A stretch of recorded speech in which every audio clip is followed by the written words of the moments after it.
What's up, everybody? Welcome back to your subscriber. If you're new, welcome. So today, guys, let's talk about the Impostors. This is a project that I've been keeping my eyes on this past week. I do have two Impostors NFTs myself. The thing that happened this past Friday was we had a reveal. If you look at this tweet here, 99.9% of projects dip on reveal, but Play Impostors is not 99.9% of projects. So this is very true. You look at the Impostors when it was revealed on the 8th of April. Today's the 10th, I believe, right? Yes, 10th. So today's the 10th, so we look at the 8th. Look at that. You would expect some kind of dump after it gets revealed, because usually when people mint several NFTs, they would actually sell off any of these non-rare NFTs that they end up getting, right? And in the case with the Impostors is that people actually minted at 0.69 ETH if you were on the whitelist, 0.96 ETH if you actually were able to mint on the public sale, right? And I believe the mint price, I remember doing a TikTok video. By the way, you can follow me on TikTok. I am a bit more active on TikTok. But let's see here. In regards to the Impostors, there will... Yeah. So this TikTok video, 2.04. So this is right before the reveal. After things started to reveal, you can see this little pump right there. Boom. Nice spike of volume coming in. And I mean, you look at the floor price right now, it's at 2.49 ETH. So that's absolutely great to see that we have a project that didn't dump after it revealed its NFTs, right? So going back to the roadmap for Impostors, I did talk about this in my last video, but Elliot did post a video last Friday, so just right before the reveal. He did talk more about staking. So staking is coming this week is what I remember what he said in this video. Yeah, so I mean, there's more details here. I mean, I highly recommend you watch this video where he also talks about like the staking mechanism, the gamification behind staking, right? There's different pools for earning bonus blood tokens if you decided to lock your Genesis NFTs for like 90 days, or as compared to 30 days, or a flexible plan where you can just basically unstake and sell your NFT whenever you want. I highly recommend you watch it, but in short, what I can explain is that if you lock your Genesis Impostors NFT for 90 days, you'll get the most amount of rewards in blood token. You will need blood token in order to actually redeem these items that are coming up every couple of weeks, right? So I mean, you look right here, you got the UFO release that will cost you 1,800 blood tokens. You got the pet release will cost you 1,800 blood tokens. And then you see other things which require blood tokens, or they can just buy blood tokens on a DEX and they don't have to worry about staking and getting their NFTs locked up. I mean, you can play it whatever way you want. Me personally, I'm all for the long-term vision for this game, so I'm actually going to stake my Genesis NFTs for the 90-day period. But yeah, I highly recommend you watch this YouTube video from Elliot. This was posted last Friday. He talks about full length. This is his project, so I highly recommend you go to the source for the information, right? If you want to check the rarity of your Impostors Genesis NFT, there are several people on Discord in their Discord group that recommend Rarity Sniffer to check the rarity. So you can see some of the most rare ones. I believe there was one that was sold for 50 ETH on Friday. I think it was this one right here. Imposter 334. I believe it was this one, right? Yeah, so you can see right there, this person, or this NFT in particular here, had a 50 ETH sale, and this was on Friday. So 50 ETH, that's insane. So you can definitely organize by traits here. I'm looking at skin. So the most rare skin is the gold skin. So some of these guys, I think some of these gold skins are selling for like 10 ETH or 12 ETH or whatever it is. So let's see, gold 8.7, 8.6 ETH around there. Just a little, yeah, just around like 9 ETH for the floor price for the gold skin Impostors. So this is the most rare skin for the Impostors NFT. But yeah, you can definitely just look at Rarity Sniffer, just play around with some of these traits if you want to snipe up an Impostors NFT. I know right now the floor price, I think people were expecting, or people were hoping for a post-reveal dump when it was around 2 ETH before it revealed. But in fact, the opposite happened, where actually I think it pumped up to 2.8 ETH or something like that, even close to 2.9 or something. But yeah, so I'm very impressed that this project did not dump, and that's because there's a lot of utility coming for it. in the next few weeks, right? Elliot made this system where he's going to reward you for holding these items till the end. And then at the end, you'll be able to get this Genesis land mint. So keep that in mind, guys. You want to, I don't know. Let's see what happens. Like I said, I have 2 Genesis NFTs myself, and I'm going to plan on staking for the 90-day period. Next thing is I want to talk about is Gary V's VeeFriends Series 2 mint that's happening pretty soon, actually. I'm not sure if you guys are aware of this, but in order to get into the VeeFriends Series 2 friends list, which is his way of calling it the whitelist, is that you had to buy Book Games tokens, right? And so if you go on Token Trove here, these are the Book Games tokens. So if your Book Games token gets selected, then you'll be on the friends list, which allows you to mint a VeeFriends Series 2 NFT, okay? So I remember I was just keeping an eye on the floor price of Book Games token. It actually went up to maybe, I think it went up as high as like 0.5 ETH. So you can see right now it's dropped down to 0.21 ETH, right? And right now, obviously, if you buy a Book Games token, then it's not going to allow you to be on the friends list, right? So it even gives you a warning here. Please note, this token will not make you eligible for Series 2 friends list, right?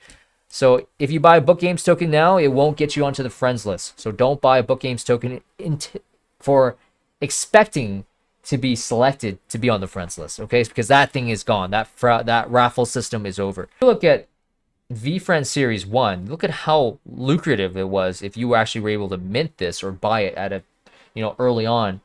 And you can see right now the floor price is close to 14 ETH. So it's been holding its value over 10 ETH for quite some time. So people are very interested in getting to the VeeFriends ecosystem, right? But when it comes to VeeFriends Series 2, there are some drawbacks that you got to keep in mind. One is the token. I don't have it in front of me, but the token supply for VeeFriends Series 2 is that the supply is going to be 55,555. So that's actually way more in supply compared to the original VeeFriends, okay? So keep that in mind. And the other thing is VeeFriends Series 2 will not have Veecon access. So with VeeFriends Series 1, it allowed you to have Veecon access for 3 years, right? And people actually got access, got airdrop Veecon tickets. Look at the floor price of Veecon tickets right now. It's 0.69 ETH. I've been keeping my eyes on Veecon tickets here because I'm genuinely interested in going myself. And me personally, I don't have a VeeFriends Series 1, so I didn't get airdropped a Veecon ticket. So I will have to buy one off the secondary market. And I've been keeping an eye on this for the past couple of weeks. For the past couple of weeks. And the Veecon tickets, actually, their art just revealed just a few days ago. And the floor price right before... so this is another example of a project that just dumped. So like a lot of projects dump after reveal. And this is another example of it. Is that when the art revealed, before the art revealed, the floor price was around 1.8, 1.6 ETH. It was bouncing back and forth between 1.6 and 1.8 ETH. And then as soon as the art revealed, I think it dumped down to 1.2 ETH, 1 ETH, and now it's down to 0.69 ETH, right? So I want to see how low it can go. Maybe if it gets down to like 0.5 ETH, I'll probably snatch one up. And then I'll have like a Veecon ticket, and then I'll be able to go to Veecon. So that's just something I want to keep my eyes on. Veecon, if you look at the Veecon lineup, you got Snoop Dogg, you got Pharrell Williams, you got Eva Longoria, you got Mila Kunis. You got a whackload Tom Bilyeu, Logan Paul. You got so many people here. You got Klon from Cool Cats. You got all sorts of people. And then this guy. Every time I look at this guy right here, Liam Payne, he kind of looks like Bieber, man. Is it just me? This guy looks like Justin Bieber. This guy looks like Justin Bieber. Every time I look at this, it's like, is that Justin Bieber? No, it's not Justin Bieber. It's Liam Payne. I don't know. You guys let me know if I'm crazy or not. But Veecon, if you guys, anyone else interested in Veecon, let me know, because maybe we can meet up there. But I'm seriously considering going. Seriously considering going if these Veecon tickets actually drop a little bit more, and then I'll probably go myself. Probably this would be the last thing I'll talk about, is that with regards to the Veecon tickets, is I was a little bit concerned if you just bought the ticket, then basically the utility of it will probably go away, right? I don't know. I'm just contemplating because I was listening to a Gary Vee podcast just yesterday morning, and I'm gonna play this little snippet of the podcast where he talks about utility of like movie tickets or utility of say if you went to like a basketball game, you have like the ticket stub. In the future, that's going to be an NFT. And let's say if you were at, let's say LeBron James, I don't know, let's say if you were at LeBron James' final NBA game, right? That ticket stub could be an NFT, and then years from that date, people can say that, hey, there's like a proof of ownership where, or a proof that allows you to show to people that, hey, I was at LeBron's final game, his final NBA game. And who knows, maybe those ticket stubs can be worth something, right? I'm going to play this clip right here, and we're going to listen to this. That 7 years later got famous, and now your receipt is worth $8,000, and you sell it. That's taking a mundane piece of paper, throwing garbage. Madison Square Garden, not too far from here. 6 years from now, you go to the game, it's not a QR code, it's an NFT. The NFT read it, it's a collectible. That night, the Bronny drops 90 points in the Garden, and everybody goes crazy. Now that becomes a collectible. Yeah, sure. You're leaving the Garden, and you're getting offers for $400 for that NFT because it's a collectible. But it was a utility, it got you into the place. Your triple bracelet at Coachella, it's an NFT. 6 years later, people are collecting so there's a hint of collectability, but it was utility. And the reason that's gonna happen is for Coachella, instead of bullshit bracelets, an NFT with some design on it, and then you sell it for $800, they're getting great margin. Yeah. They're getting 10% royalties. Everybody's getting into the record business. Everybody's getting into the publishing business, and it's going to affect everything. Music. No longer are you going to sign with a record label. You're going to sell an NFT to get 20% of the royalties of your new project. Okay. So yeah, you can hear right there. Obviously, he talks a little bit about music NFTs at the end there, which is another whole can of worms, and another huge opportunity for NFTs to blossom when it comes to the music industry. But yeah, I'd like he said briefly there, where my fear with the Veecon tickets is that what other utility or what kind of value will it provide you after the event is gone, right? And he poses that, hey, this is going to be what I'm speculating is that, hey, it could retain its value being the very first Veecon conference that he's ever done, right? This is the very first Veecon, so it's possible this thing can hold its value for years to come. But obviously, after the conference, I can definitely see this thing going down and down and down in price.